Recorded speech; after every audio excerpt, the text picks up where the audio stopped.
Sometimes when something bad happens, something good comes out of it. Yep. And from all the sadness that I felt losing my father and my sister, I was actually able to write a song with Louis, and I wrote the lyrics for this next song. And it will always remind me of a love everlasting, a love that transcends life. I hope you like this next song. Si Louis Campo, ex niya. Louis Campo was her ex-boy.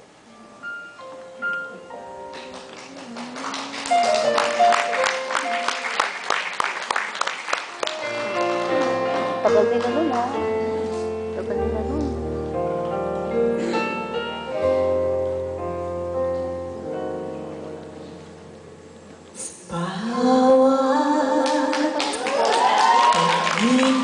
Kasi yung original siya yun, eh. Yeah.